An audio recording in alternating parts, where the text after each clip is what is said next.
तो हेलो दोस्तों, कैसे हो आप लोग। आशा है कि आप लोग ठीक ही होंगे। तो आप सभी का स्वागत है 10th एपिसोड के अंदर। तो 10th एपिसोड को स्टार्ट करने से पहले आप लोगों से एक छोटी सी रिक्वेस्ट है कि प्लीज़ आप लोग चैनल सब्सक्राइब कर लीजिएगा और नीचे कमेंट भी कर दीजिएगा कि आपको मेरी वीडियो कैसी लगती है, क्योंकि आपका एक कमेंट मुझे बहुत ज़्यादा मोटिवेट करता है और भी ऐसी नई नई वीडियो बनाने के लिए। तो ये मेरी आपसे हाथ जोड़ के विनती है कि प्लीज़ आप लोग मेरे लिए 40 कमेंट कर दीजिएगा। अगर आप लोग मेरे लिए 40 कमेंट करते हो तो मैं आपके लिए अगली वीडियो जल्दी बना के लाऊंगा। चलिए फिर स्टार्ट करते हैं आपकी जो है वीडियो को। वीडियो के स्टार्टिंग में हम देखते हैं कि यहाँ पे सारा बच्चों के साथ जो होती है जा रही होती है। तभी एक छोटी बच्ची सारा को बोलती कि आखिरकार आप इतने अजीब ढंग से बात क्यों करती हैं। तो सारा बोलती कि ये मेरा जो स्टाइल है और जहाँ पे मैं रहती हूँ वहाँ पे जो इसी तरह की जो भाषा है वो जो बोली जाती है। लड़की बोलती कि आप क्या बोल रही हैं, मुझे समझ नहीं आ रहा। सारा बोलती कि देखो, मैं इस कंट्री से नहीं हूँ और हर कंट्री का अपना अलग अलग जो होता है भाषा होता है, इसलिए जो मेरी लैंग्वेज है वो बहुत ज़्यादा ही अलग है। अब तो मेरी बात को समझ गई होगी। तो लड़की बोलती कि नहीं, बिल्कुल नहीं। लड़की बोलती कि वैसे मेरा एक और सवाल है कि आप हमेशा अपने आप को आय सैरा क्यों कहती हैं, आप सिंपल सैरा क्यों नहीं बोलती। तो सैरा बोलती कि मैं तुमको एक बात बता जाती हूँ कि मैं एक प्रिंसेस हूँ, इसलिए मैं आय शब्द का इस्तेमाल करती हूँ। लड़की बोलते इसका मतलब मुझे भी जो आय शब्द का इस्तेमाल करना चाहिए, क्योंकि मेरे मॉम डैड बोलते हैं कि मैं एक छोटी सी प्रिंसेस हूँ। सैरा बोलती कि मैं तुम्हारी मॉम डैड की जो बातें हैं उससे सहमत हूँ। सारी लड़कियाँ एक जो होती हैं प्रिंसेस ही होती हैं। नेक्स्ट सीन में हम नोवा के घर को देखते हैं, जहाँ पे नोवा बोल रही होती कि आपकी जो स्किन है वो बहुत ज़्यादा प्यारी है लिविया। तो लिविया बोलती ठीक है, लेकिन आखिरकार तुम ये सब क्यों कर रही हो। तो नोवा बोलते कि बात असल में ये है कि हम लोग अपना जो मॉडल है वो जो बस फिनिश करने वाले हैं। आखिर के लिए मुझे आपकी जो बॉडी है उसको जो टच करके यहाँ पे फील करना पड़ेगा, ताकि मुझे पता चले कि आपकी बॉडी किस तरह की है। तभी मैं आपकी बॉडी को याद रख पाऊंगी और इसका एक अच्छा सा मॉडल बना पाऊंगी। तभी लिविया कहती क्या तुम मुझे ये बताओगी कि आखिरकार तुम्हारा जो मॉडल है वो कब तक ख़त्म हो जाएगा। तो नोवा बोलती कि जो मॉडल है वो 3 दिन में ख़त्म हो जाएगा। लिविया कहती है ये तो काफ़ी अच्छी बात है, इसका मतलब ये जो क्रिसमस से पहले जो ख़त्म हो जाएगा। चलो ठीक है, वैसे तुम क्या अगर अपना मॉडल यहाँ पे जो पूरा कर लो तो तुम मुझे एक मॉडल दे सकती हो। नोवा बोलती कि हाँ, मैं तुम्हें अपना मॉडल दे सकती हूँ। वैसे तुम्हें करना क्या है, क्या क्रिसमस के दिन तुम्हारा कोई खास प्लान है। तो लिविया कहती कि यहाँ के जो कंट्री के बंदे हैं वो उन बंदों को प्रेजेंट देते हैं जिनसे वो प्यार करते हैं, है ना। तो मैं भी ये प्रेजेंट अपने खास बंदे को देना चाहती हूँ। तो नोवा कहती है कि आखिरकार वो खास बंदा कौन है। तो लिविया कहती कि वो मेरी मास्टर हैं। तो नोवा कहती क्या वर्ल्ड सेवर की भी यहाँ पे कोई मास्टर होती है। तो लिविया बोलती कि नहीं, मैं कोई वर्ल्ड सेवर नहीं हूँ और मैं यहाँ पे जब इस दुनिया में आई थी तब मेरा एक काम था कि मैं अपने मास्टर की सेवा करूँ और उनकी रक्षा करूँ। मैं उनकी सबसे खास जो सैनिक है वो हुआ करती थी, इसलिए इस दुनिया के अंदर मेरी प्रिंसेस को मुझे जो यहाँ पे बचाना पड़ेगा। तो नोवा कहती है कि अच्छा, वो जो एक लड़की है ना। तो यहाँ पे लिविया कहती कि हाँ वो एक लड़की है। तो नोवा कहती कि उसकी एज कितनी है। तो लिविया कहती कि उनकी एज 13 साल है। तो नोवा कहती कि वैसे तुम्हें जो है उसके पास नहीं होना चाहिए था। तो लिविया कहती कि मैंने कुछ गलतियां कर दी जिससे मैं उनके साथ रहने का जो हक है वो खो चुकी हूँ। और वैसे भी जो मेरी मास्टर है वो बहुत ज़्यादा समझदार है, वो जो है यहाँ पे पहले इस वर्ल्ड के अंदर अपनी जगह बना चुकी हैं। नोवा कहती है ये तो काफ़ी अच्छी बात है, चलिए मैं आपकी बॉडी को चेक कर लेती हूँ। बॉडी को चेक करने के बाद नोवा कहती कि आपको एक गेम खेलना था, उसके लिए आपको पैसे चाहिए ना, ये लीजिए पैसे, आपको जो है जीत के ही आना पड़ेगा। तो लिविया कहती कि मैं पूरी कोशिश करूंगी। जिसके बाद लिविया एक बंदे की बात को याद करती है और हम लोग फ्लैशबैक के सीन को देखते हैं, जहाँ पे जो लिविया होती है वो बैठी होती है। तभी एक बंदा बोलता है कि अगर तुम यहाँ पे एक काफ़ी अच्छी प्लेयर बन जाओ तो तुम्हें जो मशीनों की आवाज़ है वो सुनाई देने लग जाएंगी और जो मशीनें हैं वो तुमसे खुद कहेंगी कि आओ मुझे खेलो, मैं तुम्हें जिता सकती हूँ। जिसके बाद हम देखते हैं कि लिविया यहाँ पे मशीनों की आवाज़ सुनने की कोशिश कर रही होती है और वो कहती कि ये मशीन मेरे लिए ठीक है और वो एक मशीन को पकड़ के यहाँ पे खेलना शुरू कर देती है और एकदम से रोशनी आती है और हम देखते हैं कि नेक्स्ट सीन में लिविया एक जो होती है होटल में होती है और वो खाना खा रही होती है और ये बोलती कि यहाँ पे मैं बिल्कुल भी जीत नहीं पाई, आखिरकार मुझे क्या करना चाहिए। तभी यहाँ पे एक लड़का आ जाता है, ये बोलता है कि आखिरकार क्या हुआ है, तुम इस तरह से चीख क्यों रही हो। तो यहाँ पे लिविया तकानो को बोलती कि तुम यहाँ पे मुझसे बात मत करो, तुम ही वो थे जिसने मुझे यहाँ पे जो है पागल बनाया था। तकानो बोलते कि आखिरकार तुम क्या बोलने की कोशिश कर रही हो, मुझे तो कुछ भी समझ नहीं आ रहा। तो लिविया बोलती कि तुम इतने भोले मत बनो, तुमने मुझे जो शॉपिंग का काम दिलाया था वो जो था इलीगल था और तुमने मुझे उसमें जो है यहाँ पे पार्टनर बना दिया था, है ना। तकानो बोलते कि तुम ऐसा मत कहो, यहाँ पे वो काम बिल्कुल भी इलीगल नहीं था और तुम उस काम को आराम से कर सकती थी। लिविया बोलते फिर भी मैं यहाँ पे दोबारा से तुमसे जो बेवकूफ़ नहीं बनूंगी। तकानो बोलते कि वैसे लिविया तुम आजकल क्या कर रही हो। तो लिविया बोलती कि मैं एक कंपनी के लिए यहाँ पे जो प्रोडक्ट है वो जो बनाने में उसकी हेल्प कर रही हूँ। तकानो बोलते ये तो काफ़ी अच्छी जॉब है, लेकिन तुम इस तरह चीख क्यों रही थी। तो लिविया बोलती कि असल में मैं यहाँ पे गैमलिंग के जो गेम है उसमें जय हार गई थी। तकानो बोलते कोई बात नहीं, वैसे भी ये गेम लक के ऊपर डिपेंड करता है। तो लिविया कहती लक के ऊपर, लेकिन यहाँ पे जो तकाओ था उसने मुझसे कहा था कि अगर तुम यहाँ पे अच्छे से गेम को खेलते हो और तुम्हें काफ़ी अच्छा एक्सपीरियंस आता है तो जो गेम की मशीनें हैं वो जो है तुमसे बात करूँगी। तो यहाँ पे ये बोलता है कि उसने जो है तुमको पागल बनाया, अगर उसको पता होता तो यहाँ पे वो अभी तक बेघर क्यों होता। देखो ये जो गेम है ये जो सिर्फ इंजॉयमेंट के लिए बनाया गया है, तुमने जो लाइट देखी होगी उस लाइट के लिए इसको बनाया गया है ताकि लोग आएँ और इस गेम को खेलें और यहाँ पे इंजॉय करें। अगर तुमको सही में यहाँ पे गैमलिंग खेलनी है, तुमको जो रेस में पार्ट लेना चाहिए, जैसे हॉर्स रेस और कार रेस। तो यहाँ पे ये बोलती ठीक है मैं जाकर ट्राई करती हूँ। नेक्स्ट सीन में हम देखते कि यहाँ पे लिविया जो होती आ चुकी होती है हॉर्स रेस में और ये बोलती कि मैं एक वॉरियर रह चुकी हूँ और मैं देख के ही बता सकती हूँ कि आखिरकार कौन सा जो हॉर्स है वो जीतने वाला है। तभी लिविया बहुत ट्राई करती है लेकिन ये बिल्कुल भी नहीं जीत पाती और ये यहाँ बैठ के परेशान हो रही होती है। तभी जो नोआ होती है वो आ जाती है। नोआ को देख के लिविया कहती कि तुम यहाँ पे क्या कर रही हो। नोवा कहती कि असल में मेरा जो प्रोडक्ट है वो जो यहाँ पे ठीक हो गया था, इसलिए मैं सोच रही थी कि मैं तुमको यहाँ पे जो दिखा दूँ। लिविया बोलती है तो बहुत ज़्यादा अच्छी बात है, तुम कितना हार्डवर्क कर रही है और एक मैं हूँ, मैं यहाँ पे कुछ भी नहीं जीत पाई। तो नोवा कहती कि ये गेम लक के ऊपर है, अगर तुम यहाँ पे जीत जाती हो तो अच्छी बात है, वरना तुम्हें दोबारा जो है ट्राई करना चाहिए। तुम्हें बिल्कुल भी हार नहीं मानना चाहिए, तुम्हें जितनी बार ट्राई करना है मैं उतनी बार तुमको पैसे दे सकती हूँ। लिविया कहती कि मैं बिल्कुल भी हार नहीं मानूंगी। फिर हम देखते कि यहाँ पे जो रे होता है वो आया होता है जो अकिट्सा होती है उसके पास, और यहाँ पे जो अकिट्सा होती है बोलती कि तुम्हारे लिए एक नया काम आया है। यहाँ पे एक 36 ईयर का जो बंदा है वो है और वो जो यहाँ पे अपने बिजनेस के साथ अपनी जो गर्लफ्रेंड है उसको घुमा रहा है और उसकी पत्नी ने कंप्लेंट की है, इसलिए हमें चेक करना है कि उसकी गर्लफ्रेंड है कि नहीं है। आज यहाँ पे उसकी बिजनेस मीटिंग है तो ये काफ़ी अच्छा चांस है कि वो यहाँ पे अपनी गर्लफ्रेंड को ले जाए, इसलिए तुम भी जाओ और उसका जो है पीछा करो। अकिट्सा बोलती कि वैसे जो सहरा है वो कहाँ पे है। तो रे बोलते कि जो सहरा है वो स्कूल में है। तो अकिट्सा बोलती कि आखिरकार वो स्कूल में कैसे गई, कहीं ऐसा तो नहीं कि तुमने यहाँ पे जो फेक फैमिली रिलेशन होता है वो जो है करवा लिया हो और फिर उसको स्कूल में भेजा हो। तो रे बोलते कि नहीं, असल में वो मेरी बेटी है। अकिट्सा बोलती कि आखिरकार ये कैसे हो सकता है। तो यहाँ पे रे बोलते कि असल में ये जो है सब हाई स्कूल में हुआ था, मुझे जो है यहाँ पे मेरी एक बड़ी सी जो उम्र की लड़की है उससे जो है प्यार हो गया था। फिर यहीं पे सीन कट होता है और रे बोलते कि यही सारी कहानी है। अगर वो कहानी जाननी है तो आपको इसके पिछले एपिसोड देखने पड़ेंगे, जिससे को पता चलेगा कि आखिरकार रे ने कौन सी कहानी बनाई थी यहाँ पे कि उसकी जो बेटी है वो सहरा है। अकिट्सा बोलती क्या सही में हाई स्कूल में तुमने ये किया था। तो रे बोलते कि हाँ मेरे साथ यही हो गया था।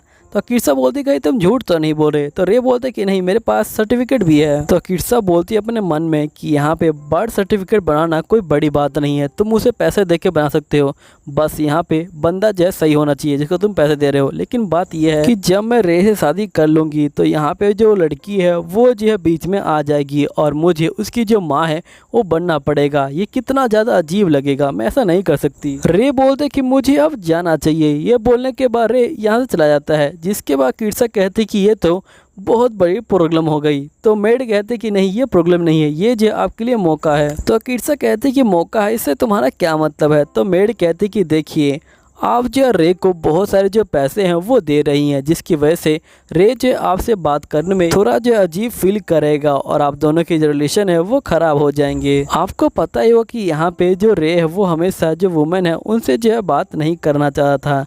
तो यहाँ पे अकीर्सा बोलती कि हाँ, लेकिन फिर मैं इसका क्या करूँ। मेड बोलती कि असल में यहाँ पे जो टाइम है ये बिल्कुल परफेक्ट है, आपको जो अभी शूट करना चाहिए। तो अकीर्सा बोलती कि तुम क्या बोलती हो, मेरे कुछ पल्ले नहीं पड़ता, तो मुझे थोड़ा डिटेल में बताओ। अकीर्सा बोलती कि जो रे है उसने कहा था कि वो हमेशा यहाँ पे जो शादी है वो नहीं करना चाहता और यहाँ पे किसी के प्यार में भी नहीं पड़ना चाहता। तो अकीर्सा बोलती कि हाँ मुझे पता है। तो फिर मेड कहती है लेकिन अभी जो एनवायरनमेंट चल रहा है वो जो है बहुत ज़्यादा अलग है यहाँ से, इसलिए मैं चाहती हूँ कि आप अभी जो ट्राई करें, क्योंकि अभी जो रे है वो जो एक लड़की को संभाल रहा है और अभी जो स्टोरी है वो भी अलग है। चलिए मैं आपको डिटेल में बताती हूँ। जब रे घर से बाहर जाता है तो सैरा अकेली होती है ना, और यहाँ पे जो रे है उसको एक बंदी चाहिए होगी जो यहाँ पे सैरा की देखभाल करे उसके जाने के बाद। और साथ ही जो रे है उसके पास इतने पैसे भी नहीं होते कि वो सैरा की ठीक से देखभाल कर सके, इसलिए उसको एक ऐसी पार्टनर चाहिए जिसका फाइनेंशियल जो बैकग्राउंड है वो स्ट्रॉन्ग हो।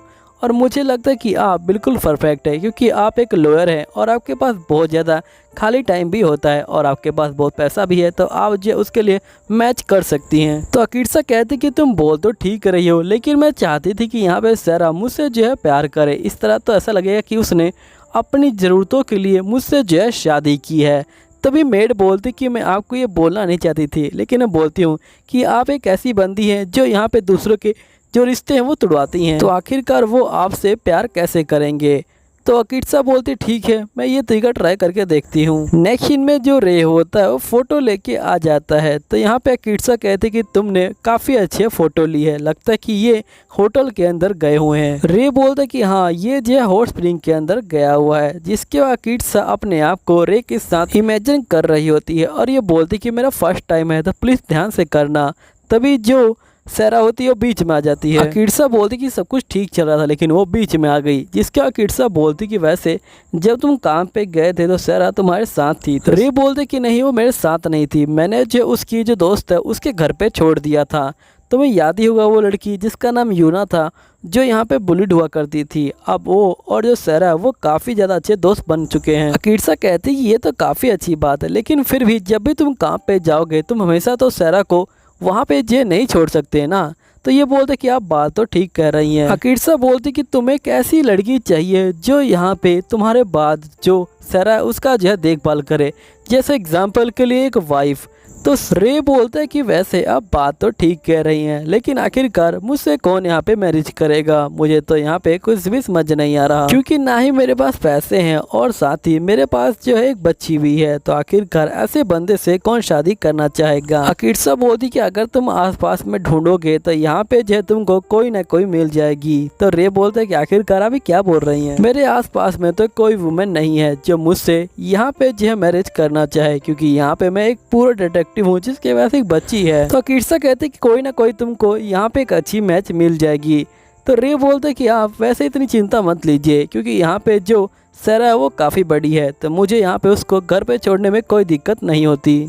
तो अकीर्सा कहते क्या चाहिए, बात है क्या, चलो ठीक है ये लो तुम्हारे पैसे। तो रे जो होता है पैसों का लिफाफा लेता है और खोलता है और कहता है कि ये पैसे तो बहुत ज़्यादा हैं। अकीर्सा कहती कि तुमने मेरी बहुत ज़्यादा हेल्प करी है और यहाँ पे तुम हर बार मेरी हेल्प के लिए आते हो, तो समझ लो ये तुम्हारा बोनस है।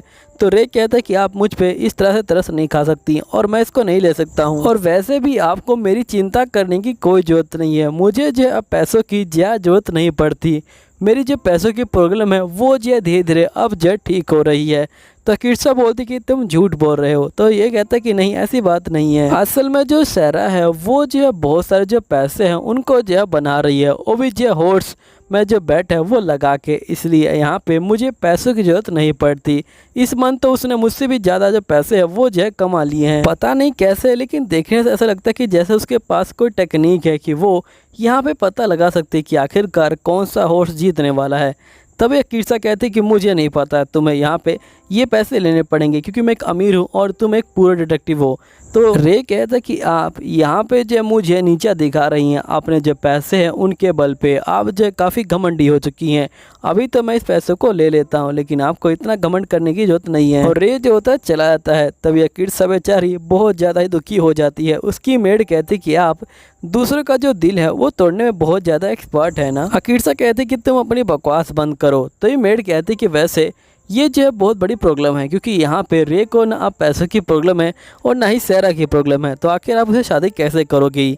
तो यहाँ पे किरसा कहती कि मैं अपनी खूबसूरती दिखा के यहाँ पे जो है शादी करूँगी। मेड कहती क्या आपके पास वो है, तो यहाँ पे किरसा बोलती कि मैं उसे इम्प्रूव कर लूँगी, लेकिन फ़िलहाल के लिए तुम उस लेडी को बुलाओ, हमें जो है उसका यहाँ पे जो डिवोर्स है वो करवाना है। नेक्स्ट सीन में किरसा निया को बोल रही होती कि तुमने तो काफ़ी देर लगा दिया। निया बोलती कि मुझे माफ़ कीजिएगा, लेकिन वो बंदा मेरे टाइप का नहीं था। किरसा कहती है लेकिन फिर भी तुमने यहाँ पे उस बंदे को अपना दीवाना बना ही लिया था। जिसके किरसा बोलती कि वैसे कोई ऐसा तरीका है जिससे मैं भी थोड़ा जो है फेमस हो सकती हूँ, क्योंकि मुझे एक बंदे पे यहाँ पे क्रश है। तो निया बोलती है कि आखिरकार वो किस तरह का बंदा है। तो किरसा कहते हैं कि वो सिंपल बंदा है। तो निया कहते कि उसकी हॉबी क्या है। तो किरसा कहते कि मुझे पता नहीं है। तो निया कहते कि फिर तो आपको उसको एक सिंपल तरीके से पटाना चाहिए, जैसे आप उसको टच कर सकती हैं। तो यहाँ पे निया किरसा के पास आती है और ये बोलती कि पहले आपको उसके पास बैठना है और फिर उसको टच करना है, लेकिन जो टच है वो ऐसा लगना चाहिए कि आपने नेचुरल टच किया है। और यहाँ पे निया टच करके दिखाती है। तो किरसा कहती कि तुम्हारा टच सही में बहुत ज़्यादा ही अनोखा है, क्योंकि मुझे भी काफ़ी अजीब लग रहा है। तो निया कहते क्योंकि ये टेक्निक बहुत ज़्यादा यहाँ पे जो अच्छी है। जिसके बाद निया कहती कि आपने शर्ट के 2 बटन खोल के यहाँ पे अपनी जो खूबसूरती है वो दिखा सकती हैं, यानी अपने चेस्ट को दिखा सकती हैं। तभी निया किरसा के चेस्ट को देखती है और कहते कि नहीं आप रहने दीजिएगा, आप जो कुकिंग भी कर सकती हैं उसकी जगह पे। किरसा कहती कि मुझे कुकिंग करने नहीं आती। निया बोलती कोई बात नहीं, आप सीख लीजिएगा। किरसा बोलती है ठीक है। तो किरसा बोलती कि मुझे कौन सी डिश बनानी चाहिए। तो निया बोलती कि आपको जो मीट है वो बनाना चाहिए, क्योंकि मीट बनाना इतना मुश्किल भी नहीं है और आप इसे बना सकती हो। जब आप मीट को बना लोगे और उसको देने जाओगे तो वो आपका बहुत बड़ा फैन हो जाएगा। यहीं पे किरसा मेड से पूछती है क्या तुमको कुकिंग आती है। तो मेड बोलती है कि मुझे माफ़ कर दीजिएगा, लेकिन मुझे कुकिंग करनी नहीं आती है। जिसके बाद किरसा बोलती है कि मुझे माफ़ करना निया, लेकिन क्या तुम मुझे कुकिंग करना सिखा सकती हो। तो निया बोलती है ठीक है, तो बताइए आपको कब से स्टार्ट करना है। तो किरसा बोलती क्यों ना हम आज से शुरू कर दे। तो निया बोलते ठीक है, वैसे भी मेरा आज कोई फैसला शेड्यूल नहीं है। नेक्स्ट सीन में ये लोग किचन में आ जाते हैं और यहाँ पे जो खाना होता है उसको जो बनाना शुरू कर देते हैं। तभी निया जो होती है किरसा को देख रही होती है और ये बोलती कि जो रे की बेटी है वो जो बिल्कुल इनकी तरह ही लगती है, और यहाँ पे अगर मैं रे से शादी करती हूँ तो मुझे नहीं लगता कि मुझे कोई दिक्कत होने वाली है। वैसे भी इतना बुरा भी नहीं है एक बच्चा होना। जिसके बाद इनका खाना बन जाता है और यहाँ पे निया खाने को चेक करके बता रही होती है और ये बोलती कि जो खाना है वो काफ़ी अच्छा बना है। तो किरसा बोलती है लेकिन फिर भी ये खाना किसी को खिलाने लायक तो नहीं लग रहा। तो निया बोलती कि नहीं ऐसी बात नहीं है, अगर वो बंदा यहाँ पे खाने को खाएगा तो उसको अच्छा लगेगा और साथ ही वो तुम्हारी मेहनत को देख के यहाँ पे जो तुमसे इम्प्रेस हो जाएगा। नेक्स्ट सीन में जो यूना होती है वो घर पे आ चुकी होती है और वो यहाँ पे रे के लिए खाना लेके आई होती है। नेक्स्ट सीन में रे किरसा के घर पे आया होता है किताब लेने के लिए, और रे जो होता है यहाँ पे किताब को ले लेता है और कहता है कि मुझे जाना चाहिए। तभी किरसा बोलती कि वैसे लंच का टाइम हो गया, क्यों ना तुम यहाँ पे जो लंच है वो कर लो, क्योंकि मैंने आज जो है कुक किया है। तो रे बोलते कि मुझे पता ही नहीं था तुम्हें कुक करना भी आता है। तो किरसा कहती कि मैंने थोड़ा बहुत ट्राई किया है। तो रे बोलते कि वैसे तुमने क्या बनाया है। तो किरसा बोलती कि मैंने मीट बनाया है। रे बोलते कि मुझे माफ़ कर देना, लेकिन मेरे घर पे पहले ही बहुत सारा जो मीट है वो पड़ा हुआ है। असल में बात यह है कि जो यूना है वो अपने घर से मीट को बना के लेके आई थी, क्योंकि सायरा ने मीट को कभी खाया नहीं था। तो किरसा बोलती कि वैसे जो मीट है वो कैसा था। तो रे बोलते कि मीट बहुत ज़्यादा ही अच्छा था। बेचारी किरसा गुस्सा हो जाती है। तो दोस्तों यहीं पे ये वीडियो ख़त्म होती है। उम्मीद है आपको ये वीडियो अच्छी लगी होगी। अगर आपको वीडियो अच्छी लगी है तो प्लीज़ नीचे कमेंट कर दीजिएगा ताकि अगला एपिसोड जल्दी आए। चलिए ठीक है, मिलता हूँ अगले एपिसोड के अंदर। जब तक के लिए बाय बाय।